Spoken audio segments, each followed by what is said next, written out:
आज सारे भाजपा के नेता यही बोल रहे हैं कि एनडीए की सरकार है, एनडीए के मुख्यमंत्री है। भाजपा के मुख्यमंत्री कहने की ताकत अभी भी भाजपा के पास नहीं है कि सरकार गरीब पक्षीय नहीं है, सरकार अमीर पक्षीय है। हम समझते हैं कि विकास का मतलब यही है कि आदमी के पॉकेट में पैसा है कि नहीं। नमस्कार। काराकाट विधानसभा के लोकप्रिय विधायक अरुण कुमार सिंह जी अभी दिशा की बैठक में भाग लेने के लिए आए हुए थे। बैठक से बाहर निकल रहे हैं। अरुण कुमार सिंह जी एक ऐसे विधायक के तौर पर जाने जाते हैं जिसको एनडीए की आंधी भी 2025 के चुनाव में नहीं उखाड़ सकी। कहा जाता है कि कुछ इस तरह का कार्य उनके द्वारा किया जाता है जिन कार्यों के कारण लोगों के द्वारा भरोसा व्यक्त किया जाता है, और उसी भरोसे का परिणाम रहा कि सब कुछ करने के बाद में भी, जैसा कि आरोप लगाए जाते हैं, उसके बाद में भी इन्हें काराकाट विधानसभा से हराया नहीं जा सका। अरुण जी अभी बैठक से बाहर निकल रहे थे। विकास की योजनाओं पर चर्चा की जा रही होगी।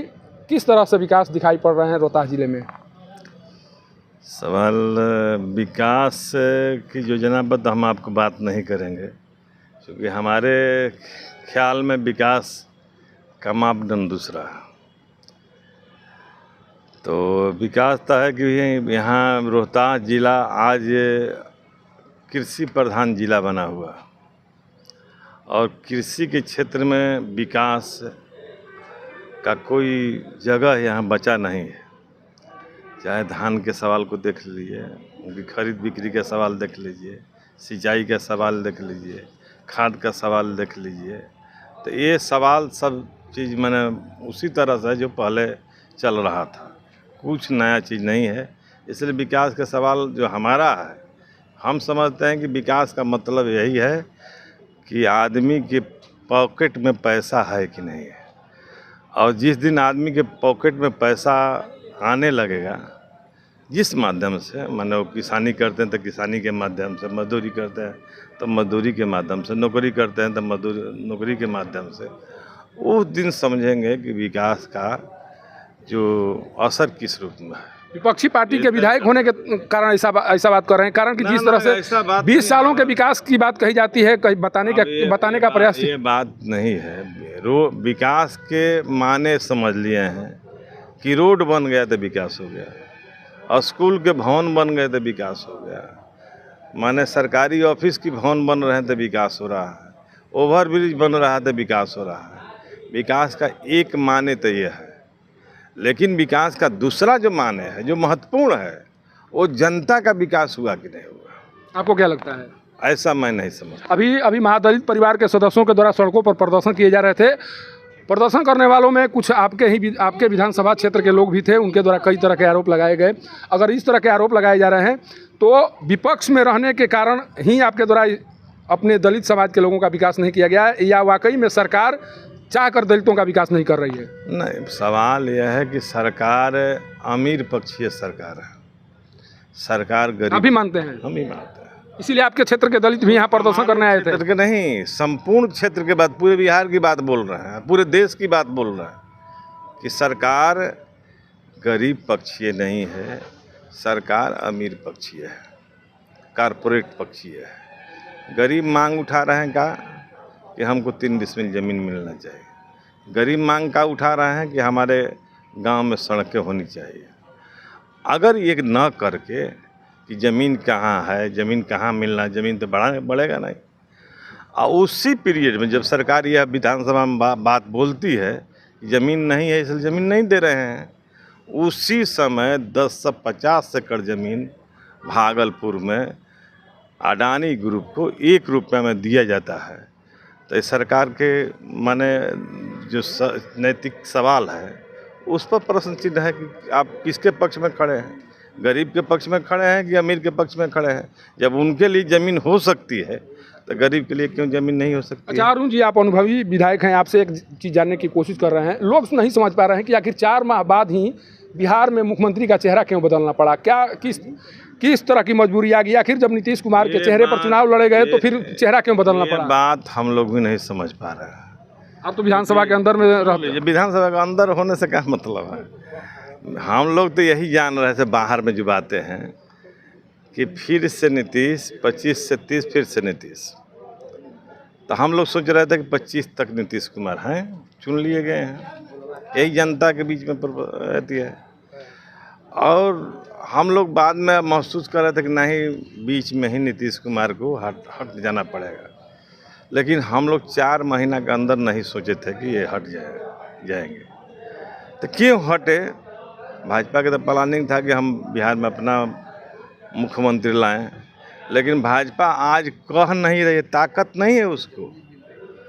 आज सारे भाजपा के नेता यही बोल रहे हैं कि एनडीए की सरकार है, एनडीए के मुख्यमंत्री है। भाजपा के मुख्यमंत्री कहने की ताकत अभी भी भाजपा के पास नहीं है, अभी इस बात का डर बना हुआ है।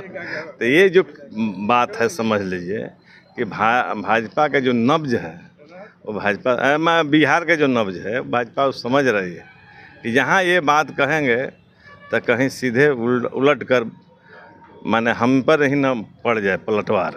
सर प्रधानमंत्री जी 3 दिन पहले लाइव आते हैं। लाइव आने के दौरान उनके द्वारा आरोप लगाया जाता है कि विपक्षी पार्टियों के द्वारा महिला के विकास को लेकर जो प्रस्ताव लाए गए थे, उस प्रस्ताव को कहीं न कहीं गिराने की कोशिश की गई। विपक्ष महिला विरोधी है। मोदी जी क्या कहते हैं इस पर हम ज़्यादा बात नहीं करेंगे।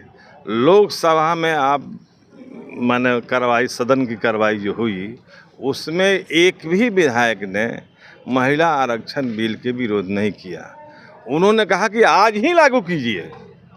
राहुल गांधी ने, यहाँ प्रियंका गांधी ने, अखिलेश ने, हमारे पार्टी के नेता राजा राम सिंह ने लोकसभा में कहा कि अभी क्यों नहीं लागू कर देते, अभी 10 मिनट में लागू कीजिए, ये कानून है तो क्यों नहीं लागू कर रहे हैं। महिला के आड़ में जो पीछे जो खेल करना चाहते हैं उसको लोग भांप रहे थे। नहीं तो महिला आरक्षण बिल तो माने 23 में माने आम सहमति से, तमाम पार्टियों की सहमति से लागू है। सर एक आपका बयान आपको याद दिलाना चाह रहे हैं। जब परिणाम आए थे उस दौरान आपके द्वारा कहा गया था कि यहाँ पर 7 विधायक हैं, मैं इकलौता विधायक हूँ और इकलौता जरूर हूँ लेकिन सभी पर मैं भारी पड़ूंगा। यहाँ बैठक में जो स्थिति दिखाई पड़ी उसे क्या माना जाए? सब पर अब भारी दिखाई पड़े या आपकी बातों को दरकिनार करने की कोशिश की? हमने जनता के सवाल उठाया, जनता के जो जेन्युइन सवाल है, जो जेन्युइन विकास का तो एक सवाल है, हर लोग अपने विधायक लोग अपने अपने क्षेत्र के विकास के सवाल उठाते हैं, लेकिन जिले के सवाल को प्रशासन के जरिए जो कार्रवाई की जा रही है, हमने शिवसागर में 500 एकड़ ज़मीन जो सरकार अधिग्रहण करने जा रही है उस सवाल को उठाया। हमने ग्रीन फील्ड एक्सप्रेसवे की ज़मीन के मुआवजे के सवाल को उठाया और कहा कि किसानों को सही रेट पर मुआवजा नहीं मिल रहा है, इस पर ध्यान दिया जाए, प्रशासन इस पर ध्यान दे। चूँकि आप इससे तय होता है कि आप जनता के पक्ष में खड़ा है कि कंपनी के पक्ष में खड़ा है, किसके पक्ष में खड़ा है। आप कह दीजिए कि हम कंपनी के पक्ष में, नहीं तो नीति जो है सरकार की उसको लागू कीजिए। नीति कहता है कि 13 के कानून जो बना 13 में, उसका आज जो जिस समय जो ज़मीन अधिग्रहण हो रहा है उसके वर्तमान रेट से 4 गुना मुआवजा अधिक देना है, तो कानून लागू कीजिए। तो कानून लागू नहीं कर रहे हैं तो आप पर आरोप लग रहा है कि आप कंपनी के पक्ष में खड़े हैं, तो इसका जवाब आप दीजिए। तो बात हम लोग ने उठाया है, सवाल जिले का सवाल है, प्रमुख सवाल है कि किसानों, चूँकि खेत ही चल जाएगा तो किसान के पास तो यही एक सहारा है। कोविड ने साबित कर दिया कि ज़मीन की कितनी ज़रूरत है, खेती की कितनी ज़रूरत है। बम्बे से जब लोग पैदल लौट के चले आए अपने घर पर कि माड़ भात की गारंटी है, वहाँ बम्बे में आर्थिक राजधानी रहते हुए वहाँ भोजन की गारंटी नहीं है, तो इस भोजन की गारंटी को हमको समझना होगा।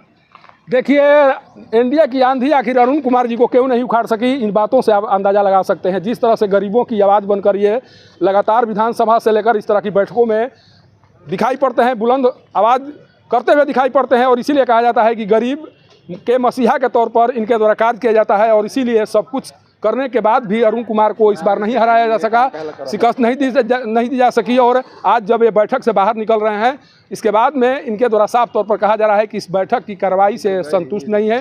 कहीं न कहीं विकास के कार्यों पर चर्चा नहीं हो रही है, किस तरह का विकास होना चाहिए और किस तरह का विकास होना चाहिए और किस तरह के विकास पर चर्चे हो रहे हैं। इन चर्चा के माध्यम से समझा जा सकता है कि ये जो बैठक हो रही है, इस बैठक का गरीबों के लिए कोई महत्व नहीं है, उन लोगों के लिए कोई महत्व नहीं है जो लोग अभी भी विकास की किरण को कहीं न कहीं तलाशने की कोशिश करते हुए सड़कों पर दिखाई पड़ते हैं। सासाराम से पब्लिक न्यूज़ के लिए सत्येंद्र चौबे की रिपोर्ट।